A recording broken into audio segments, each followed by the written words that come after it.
Our Chaos Lords, Vanilla Sweet in Ties of Torment.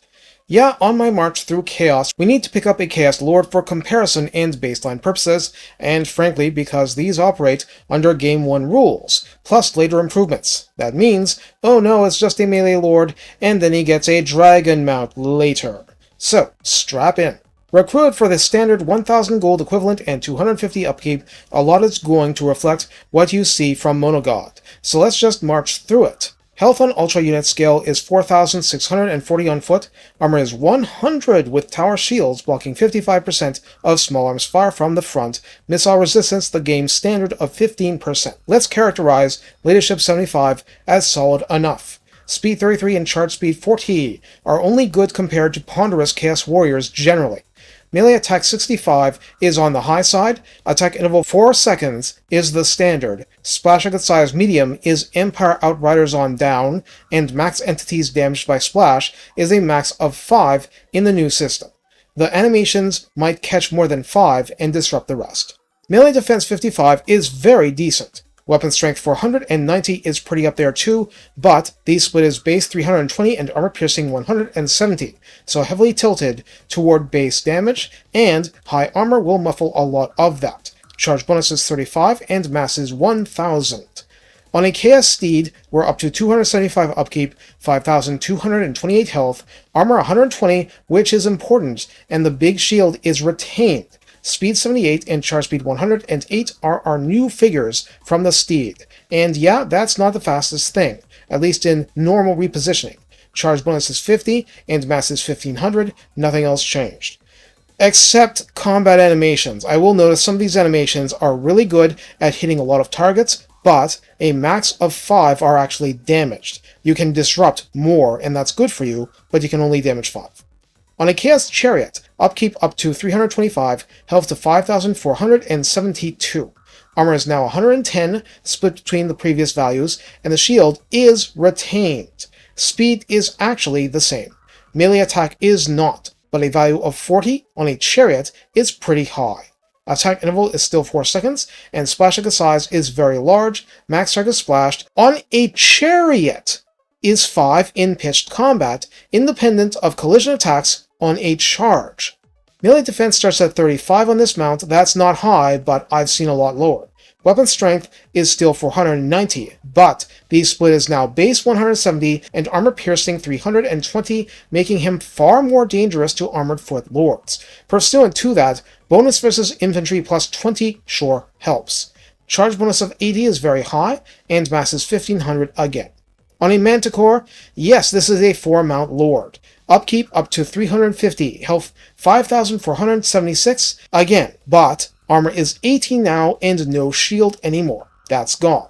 Speed is now 85 and charge speed 100 in the air, bit slower on the ground. Melee attack begins at 54, something of a compromised figure, but attack interval 3.6 seconds is nice and brisk. Splash target size large means even trolls will share damage between them.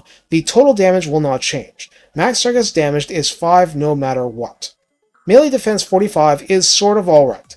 Weapon strength 490 is back to base 320 and armor piercing 170, and that's a nerf compared to the Chariot. Charge bonus 60 is actually pretty good considering it's harder to stop a charge from the air, and mass is 2300. All of a sudden, the Chaos Lord is a siege attacker and causes fear and terror. Finally, the really cool one, the Chaos Dragon. Upkeep peaks out at 525, health inflates to 8,444. Armor is 70, no shields to be had. Base missile resistance is now 25%. We're up to speed and charge speed 95 in the air. Melee attack is 54 again, but for better or worse, each melee attack is flaming attack. I mean, you are using a dragon. Attack interval 3.8 isn't bad at all, splash target size large is what dragons usually have, and max target's damage finally crept up to 6. Melee defense of 44 isn't terrible for a dragon mount. Weapon strength 550 is split base 140 and armor piercing 410, heavily tilted toward armor crushing, and this ratio is highly receptive to every percentage boost known to dark powers. Charge bonus is a healthy 50 and mass is 5,000. Dark Fire of Chaos is a decent flaming breath attack. It's a dragon, it does dragon things. Siege attacker, flying, causes fear and terror, we are done. While the blue and red line skills are mostly exactly what you'd expect, the Chaos roster brings us to the blue line capstone, Chaos Unchained, for campaign movement range plus 5%, souls gain plus 10%, post-battle loot plus 10%, and Chaos Undivided corruption plus 1 local province over end term. Because I will use this as a point of comparison, let's go over the standard features too. Hearts of Iron for 1 pip anytime, no conditions, gives minus 15% to fatigue buildup in the army. Voice of the Dark Gods is 1 pip for plus 40% leadership aura. At rank 8, Aura of Chaos can give plus 10% missile resistance. What's Undivided specific is Rule of Chaos, plus 2 Undivided authority just for having him. He can add pips to raise this to plus 3 and plus 4 at rank 11 and 21 respectively. For the yellow line, Infernal Champions is 1 pip for plus 10% weapon strength, starting us off burly. Devastating Charge gives plus 30 flat charge bonus at 2 pips, improving all the mounts a lot too. Thick Skinned is plus 15 armor at 2, Hard to Hit is plus 12 melee defense at 2, Deadly Blade plus 12 melee attack at 2. As you might expect, this Game 1 Lord has Foe Seeker as the midway pip, active ability for a speed and charge speed boost and fatigue reduction. Wound Maker is plus 20% weapon strength at 2. Scarred Veteran plus 15% health at 2. Indomitable plus 12 leadership at 2 to make that even better. Blade Shield plus 12 more melee defense at 2 to tighten that up. And Deadly Onslaught for 31 seconds of plus 25% weapon strength and plus 60% charge bonus, so you want this on top of maxed out Devastating Charge. And it helps if you have a dragon busting through armor. For the personal line, so to speak, at rank 10 he can begin with Skull Crusher, plus 5 melee attack and plus 50 armor piercing damage per blow. This helps when using base damage tilted versions, and helps more when already armor piercing tilted. Rampant Destroyer enables Heroic Killing Blow, a super useful ability that's pure plus 50% weapon strength into your veins for 25 seconds per application. Unflinching Soldiers gives plus 10% physical resistance to Chaos Warriors, Chaos Knights, and Chosen, and that's any and all kinds, vanilla and monogod alike. Chaos Marked is rank locked at rank 16, after that you're free to use pips on the rest. Chaos Marked gives the Lord armor plus 15 and plus 50 more armor piercing damage per blow. Get your hot dogs and your armor piercing damage right here! Ruinous Seal as another Undivided Authority plus 1, and plus 10% physical resistance for the Chaos Lord himself, mostly useful for non-magical armor-piercing damage mitigation.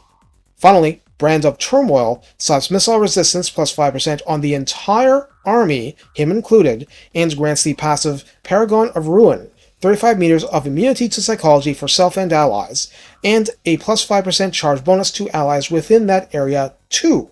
It's mild, but as with a lot of things, you're expected to see the monogod varieties as the real upgrades. So on that note, how do we use the Chaos Lord? If you're using one, it's best to lean into the vanilla flavor all the way. Bring Chaos Warriors and their cavalry brethren. Slap on good items. Use the Lord as the head of a mighty character air force in support of your ground forces. He helps with charge bonus at the end? Great! Ram him into the enemy and get your allies following. The very simplicity of it makes things simpler for the player. You're just worrying about health and damage output and how much is coming back in. Other characters handle your magic. Khorne doesn't like it? Pile enough skulls and he'll get over it. Despite the somewhat generic anti-blob melee capability, your ideal use of him is as a melee specialist, crushing any character weaker than him. Everything else should involve gang tactics. He may be the gang leader, but the idea of a gang is that there are minions helping him. Provide that support, and he'll be there in the trenches, battering your foes. Take care, and have fun bringing chaotic fire from the skies.